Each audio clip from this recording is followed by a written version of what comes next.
easy way to do it, or is there? Okay. I'll think about it. I'll pop a flash drive in and bring it. But did you do it on Monday and Tuesday, and then? Share. We have a fake Bible drive? We don't, do we? Just do it to yours. Okay. I'll do that tomorrow.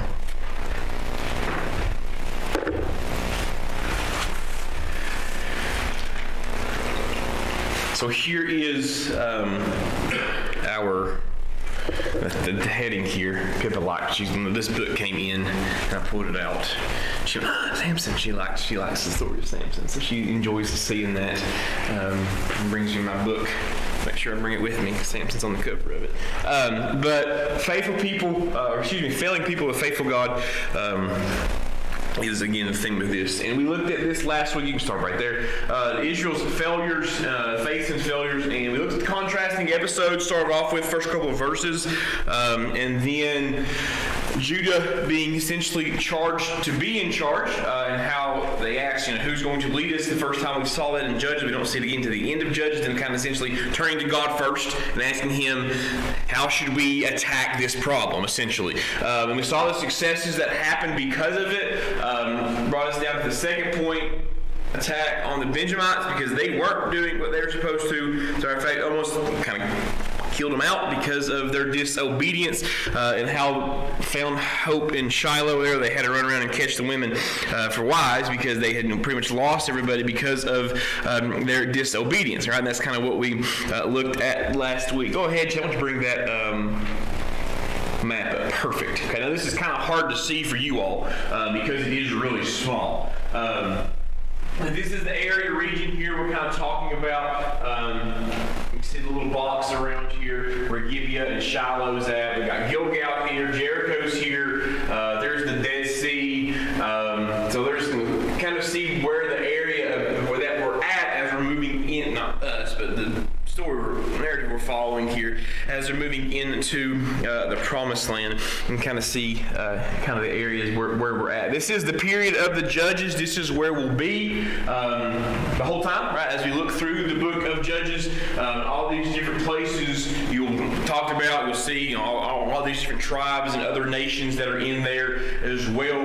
We'll jump back to this chart and this map quite a bit. It's very similar to one that you probably have in the back of your Bible, kind of the Old Testament Promised Land area. So that's hard for me to see standing right here. I can imagine what that looks like from back there.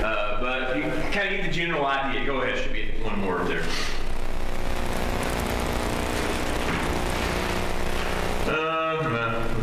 Let's do the next one. All right, so that's where the area there in Shiloh where Benjamin chased 200 wives. Sue's not here, but I'll tell a good one on her. She said that Mike wouldn't have been fast enough to catch her back in the day if he wanted to. And I think Mike followed up with, well, he probably wouldn't have chased her either. So, which I thought was pretty good. Sue mentioned to me there last week. So this is the area that we're at. And this was, again, we saw initial success. You can go ahead there, Chad. Initial success, and that brings us to where we're going to pick up with today in verse 8 with the account of Bezek.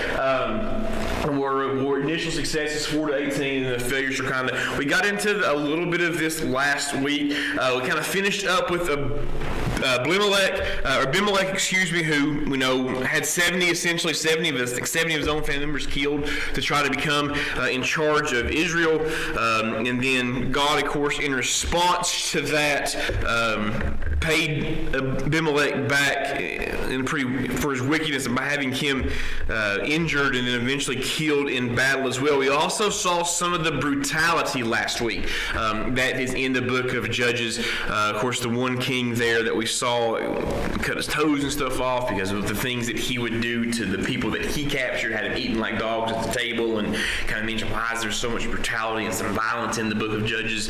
And we talked about because God's eye for an eye here, right? There's some things that they were doing that they should not have done, and God is punishing them for it and because of it. And we're going to continue to see that, right? And I actually enjoy seeing kind of the realism of that and the violence and the brutality in Judges, because I think it helps us relate to, like, these are people. This was stuff that was going on. It kind of, I think it adds to the narrative and kind of helps us relate. This wasn't just, something a long time ago that happened, but this was pretty brutal things because of what they were doing. All right, so that brings us to the account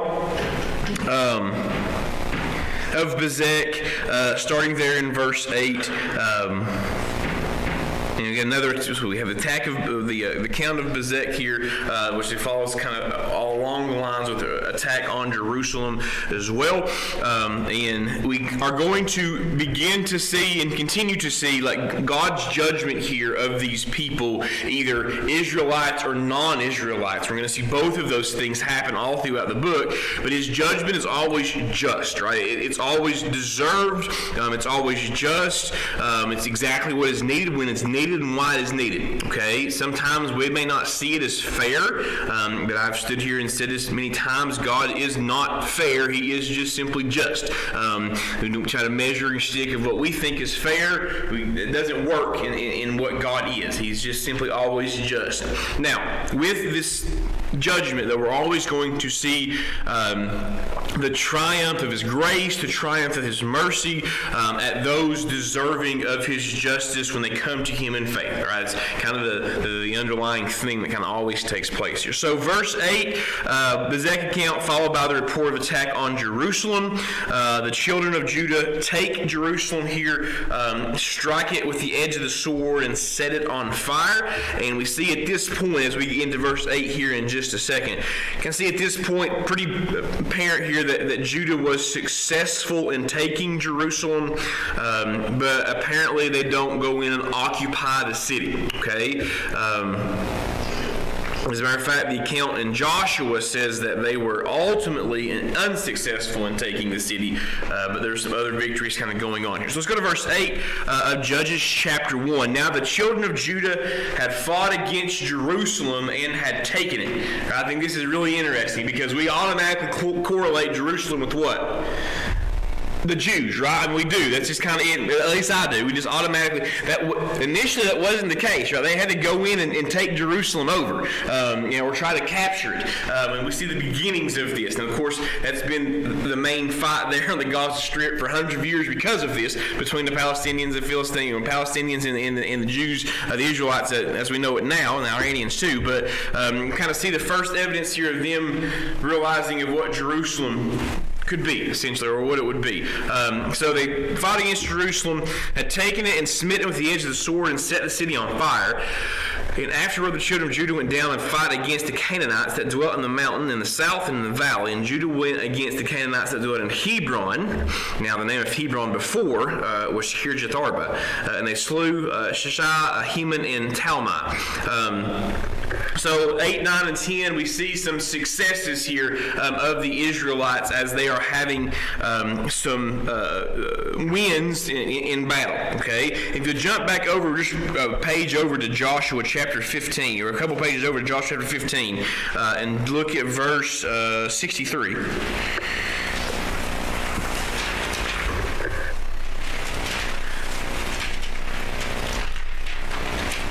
So they fought against Jerusalem, and the edge of the sword and set it on fire. But if you go to verse 63, it says, "And as for the Jebusites, the inhabitants of Jerusalem, the children of Judah could not drive them out. But the Jebusites dwelt with the children of Judah at Jerusalem until this day." So they're there. They didn't actually fully occupy Jerusalem, even though they went in and did some conquering, or tried to do some conquering of it, and won some battles there. We see them not being fully in charge of the city. So there's a list here of continued successes with Judah's victory.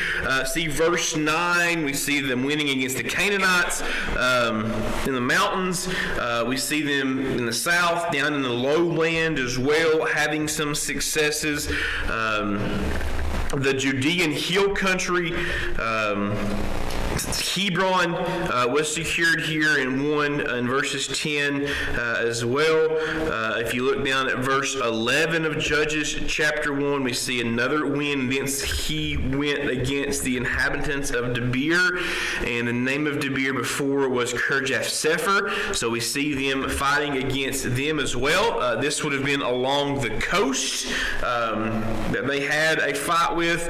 The tribe had captured the Philistine cities of Ekron, Ashkelon, and Gaza. If you'll jump down to verse 18 of chapter 1 with me. Also, Judah took Gaza with the coast thereof, and Ashkelon with the coast thereof, and Ekron with the coast thereof as well. So we're again seeing them going in and starting to methodically kind of take over these areas in the Promised Land. Up in verse 17, we see them winning in the edges of the lowland of the country as well. Judah went with Simeon his brother, and they slew the Canaanites, the inhabitants at Zephath, and utterly destroyed it. And the name of the city was called Hormah. So we're getting to see quite a bit of success here from the Israelites as they are taking over the land of Canaan. As initially going in to capture this as God wanted them to do so. Okay?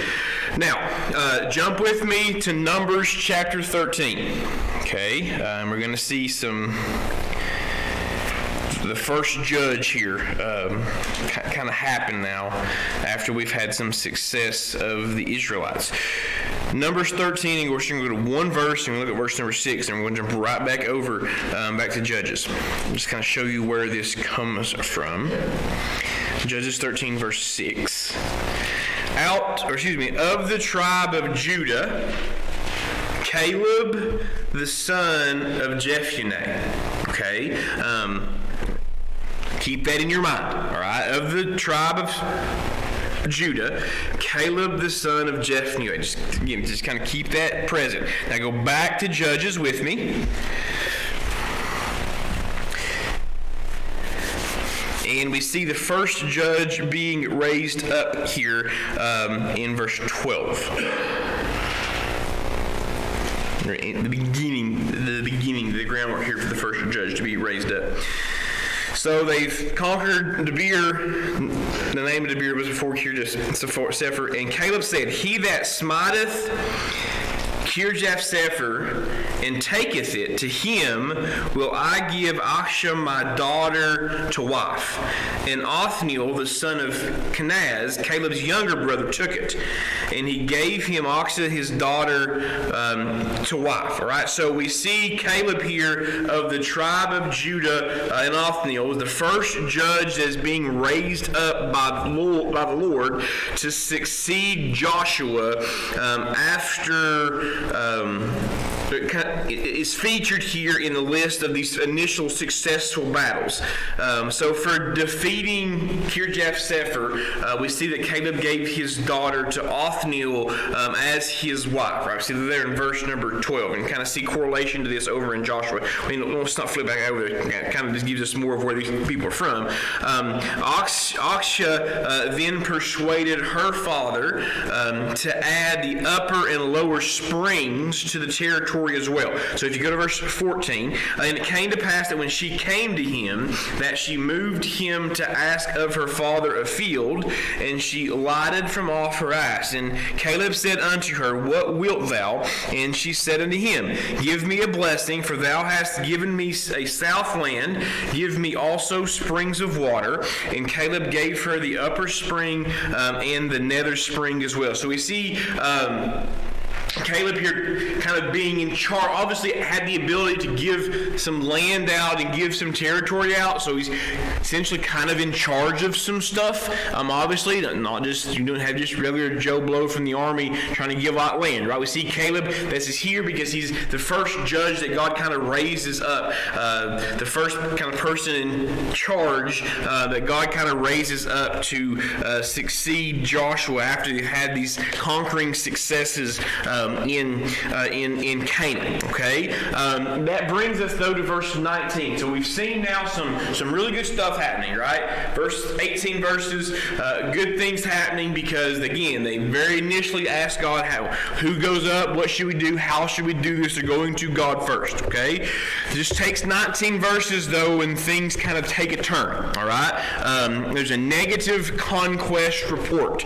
that now starts. So first 18 verses have been good. We get to verse 19. If you remember back last week talking about report cards, we're still kind of in that same mindset here. So the first 9 weeks have been good, right? They got A's and B's probably.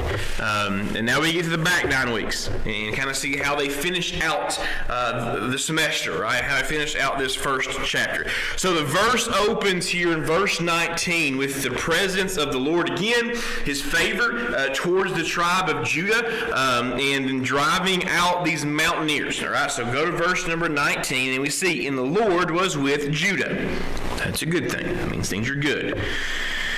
And he drave out the inhabitants of the mountain, but could not drive out the inhabitants of the valley, because they had chariots of iron. And they gave Hebron unto Caleb, and Moses, as Moses said, and he expelled thence the 3 sons of Anak. And the children of Benjamin did not drive out the Jebusites that inhabited Jerusalem, but the Jebusites dwell with the children of Benjamin in Jerusalem unto this day. So we see the first kind of failure here.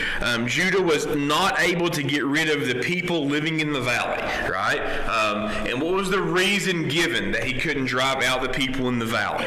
He gives a specific reason. Chariots of iron, right? They had chariots of iron. Now, these chariots of iron, we're going to see this times because they were often lamented by the tribes on their conquest here. Joshua 17, Judges chapter 4, Exodus 14, Exodus 15.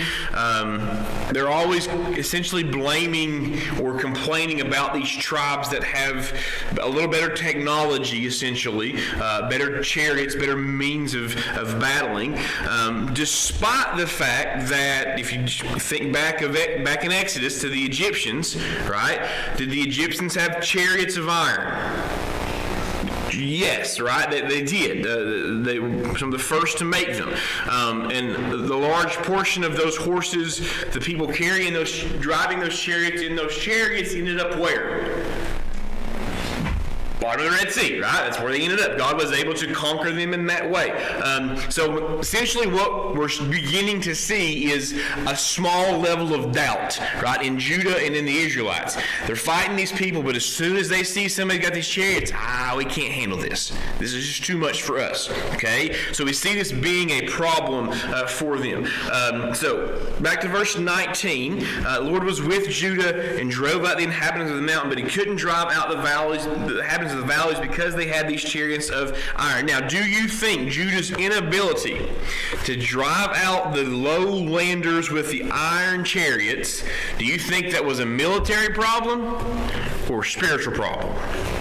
It's a spiritual problem, right? And we're starting to see the beginning evidences of this. Okay, this is definitely a spiritual problem.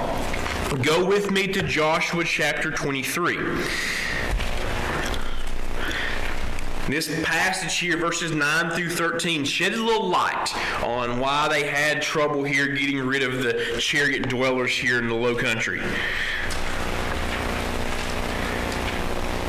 Joshua 23, go to verse 9. We're going to read down to verse 13. For the Lord had driven out from before you great nations and strong, but as for you, no man hath been able to stand before you unto this day.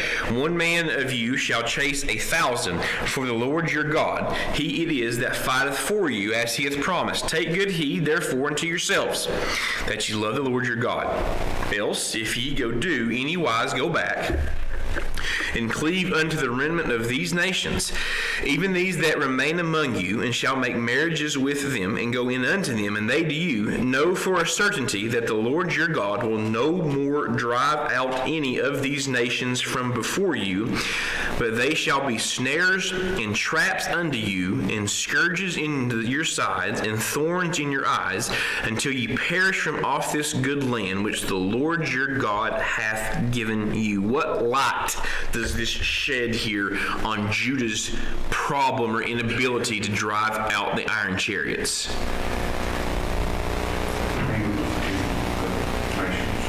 Pardon? They mingled with the other nations, and that caused problems, right? And that shows that Judah was unable to bring out or to drive out the chariots, because it shows that it wasn't the fact that Judah had a lack of power, right? He didn't. How much power did Judah have at his disposal? All of it, right? Infinite amount. There's no limitations to that at all. We show that it wasn't the lack of power, but a lack of faith and obedience and love for God, right? That's what all that stems from. He had a lack of love for God, thinking that he wouldn't get rid of these people who were there. Okay? Back to Judges chapter 1. I'm sorry, I've been running you around a little bit this morning. More failures, right? The report continues with the Benjamin's failure to drive the Jebusites from Jerusalem. Verse 21. Again, the children of Benjamin didn't drive out the Jebusites that had inhabited Jerusalem, but the Jebusites dwell with the children of Benjamin into Jerusalem unto this day. So we see more failure there. The city Judah attacked seemed to defeat earlier in its conquest. Back in verse 8, we saw it had taken Jerusalem with the edge of the sword, but apparently the Jebusites were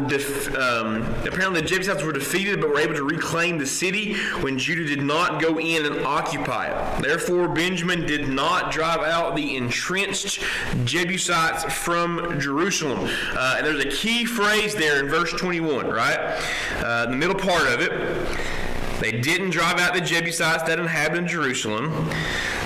What's the next phrase? But the Jebusites are dwelling with the Israelites. Now, we just saw in Joshua 23 what was one of the big no-nos that God said.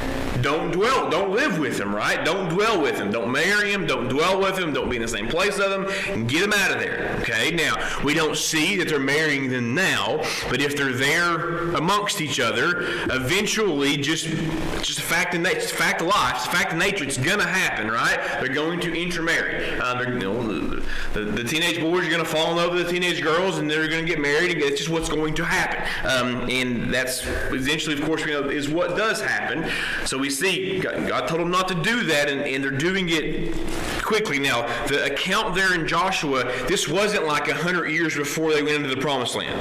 This was really common in their mind, very present decree they had been given to do these things as they take the land of Canaan over. So they would have known not to live with the Jebusites.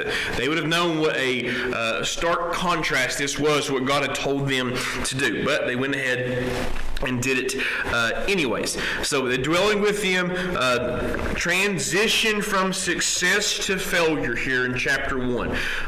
In the first prologue that we've gotten here, and explains why the angel of the Lord now pronounces judgment on Israel. Just jump over just real quick to chapter 2 there in Judges. And the angel of the Lord came up from Gilgal to Bochum and said, I made you go up out of Egypt and brought you into the land which I swear to your fathers.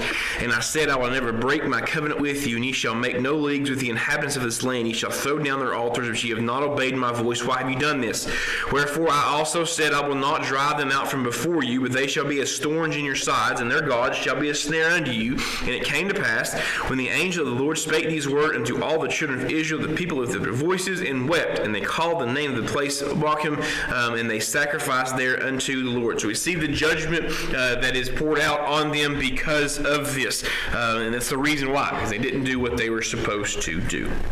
Now, Joseph, Ephraim, and Manasseh enjoyed the favor of the Lord when they went up against Bethel, and they enlisted a spy to show them a secret entrance into the city. The information was key for Ephraim and Manasseh, was key in their victory. In the end, they let the spy and the family go. They eventually moved out of the promised land and established a city in the land of the Hittites. There's no other commentary given as to whether the tribes of Joseph were right in the way in which they did this, using the spy and then letting him go. But the accounts that follow shows that the tribes of Joseph waned in their faith. Manasseh was unsuccessful because the Canaanites were determined to dwell in their land, and even when Israel was really strong, they put the Canaanites under tribute instead of just driving them out.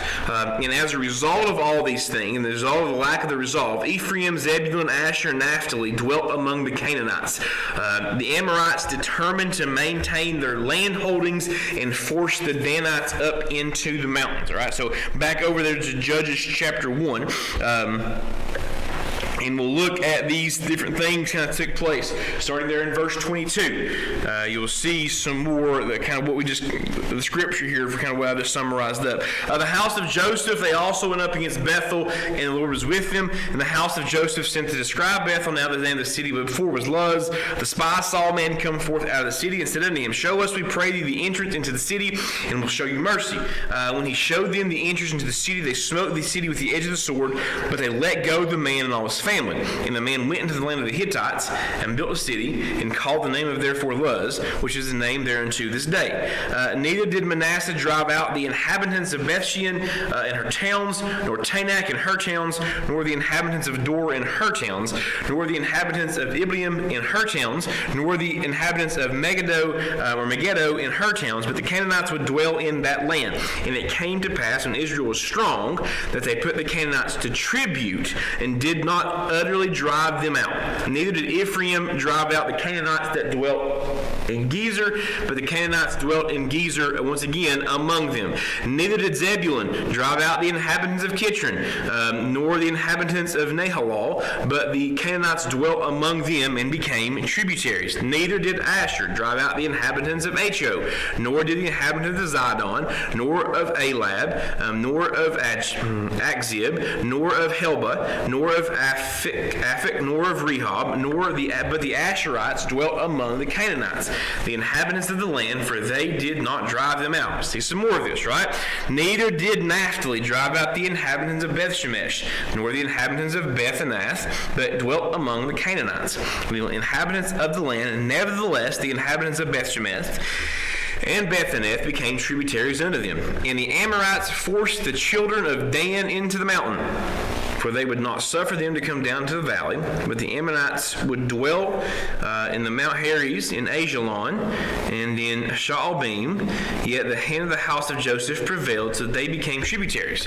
And the coast of the Amorites was from going up to Akrabim, from the rock and upward. So we see a list, right? A whole bunch of verses there of a list of unsuccessful things. And we see a phrase that happens multiple times there. They didn't drive them out, and eventually ended up dwelling with them, right? With the very thing God told them not to do. If you had 3 words to describe verse 34, which kind of summarizes everything going on here. If you had 3 words to describe the Danites here, what would you describe them as? And it sums up everything else kind of going on. Well, give me 3 words to describe the tribe of Dan, the children of Dan. They were forced into the mountains because the Amorites wouldn't let them come to the valley. Give me 3 words, 3 descriptive words of the Danites. You can be colorful. It's okay. Cowards. Good. Non-confrontational. Good. Disobedient. I I wrote faithless down, right? Which is the same thing. So we got cowards, not weak, fearful, and faithless. Right? Weak, fearful, and faithless. That gives a description of what they were. If you were there observing the Danites turning and running into the mountains, right? What would you predict of their future? This is the first battle we've seen the Danites have, right? Here we go. Here's all the tribes. This is what they're doing. Judah's been conquering these things. Manasseh and Ephraim did a little conquering, but did not. We get the Danites, though, and we don't even see them doing what? They didn't put up a fight, did they? They didn't even try, essentially. The Amorites were like, no, you ain't taking this. Okay, just turn around and ran the other direction. We're scared of this. So the lack of faith here is going to continue to get them into trouble. They turned, tucked tail, and ran at the first moment of any type of pushback, and therefore, because of that, they're never probably enjoy the land as God had intended them to enjoy it. Now, near the end of the time of the Judges, the Danites over in Judges 18. Kind of just meandering around, right? They're still kind of just meandering around, trying to find somewhere to live, not really want to step on anybody's toes, not want to take initiative and go do anything. They just kind of floating around. They never do show faith to take out the Amorites. As a matter of fact, they find eventually an easier target and kill them for their land over in Judges 18. We'll take it the way they should, though. Despite the occasion when Israel was strong and placed the inhabitants under tribute, which is what it said there numerous times, the narrative clearly underscores the Canaanites' determination, right? Go back to the verse 27 here and look. Nor the inhabitants of, neither did Manasseh drive out the inhabitants. Go to verse 35. But the Amorites would dwell in the mount Ares in Ajalon and Shalabim, yet the hand of Joseph prevailed, so they became tributaries. So we see, the determination of the Canaanites to not give up their land, and essentially the role of the Israelites becoming very subservient, right? Very not wanting to take the initiative that they should have. The narrative moves from the Jebusites dwelling with the children of Benjamin, the Canaanites dwelling with the tribes, as we saw there all throughout all 6 or 7 of those verses, to the tribes. Eventually, there's a change, right? I'm going to show you this change, and then we'll be done. Go to verse 21. And the children of Benjamin, did not drive out the Jebusites that inhabited Jerusalem, but the Jebusites dwelt with the children of Benjamin in Jerusalem. And then if you move down to verse 30, neither did Zebulun drive out the inhabitants of Kitron, nor the inhabitants of Nahalol, but the Canaanites dwelt among them and became tributaries, right? We're starting to see a bit of a change. Go to verse 33. Neither did Naphtali drive out the inhabitants of Bethshemesh, nor the inhabitants of Bethanath, but dwelt among... The Canaanites are now not dwelling among the Israelites. They're not just tributaries. We now have a change in which who's in charge? The Canaanites are now in charge, and they are allowing the Israelites to stay, as opposed to the Israelites being in charge and allowing the Canaanites. So the small, subtle change in what's going on there, but it has huge implications, right? Because we're seeing now a big shift. They were going in and destroying, then they went in and conquered, but let them stay. Now they're going in and having tributaries, which are kind of working with each other. Now they're going in, and the Canaanites are allowing them to hang around. It's a big change in what is being taken place here. So the dwelling among the Canaanites, as we see. So what the Lord now eventually announces over in chapter 2, we'll get there later on, he eventually announces that he will no longer drive out the nations before them. Israel was in the land, but they were not in control of what God had promised to give them. Question to ask then, of course, why was there so much unsuccessfulness? It wasn't a lack of power. It wasn't a lack of military expertise. It wasn't a lack of weapons or a lack of just multitude of people. Against the background of Deuteronomy and Joshua, their failure is obviously due to their violation of the covenant that God had given them. And the angel of the Lord makes that really clear in chapter 2, right? And just hit it for me, Chad, one time. So next week, we'll pick up into chapter 2, in which the angel of the Lord tells them, essentially, final part of the first prologue here, the first act is done. There's a prophetic word of judgment that is going to happen. The angel of the Lord shows up, and we'll talk about this next week.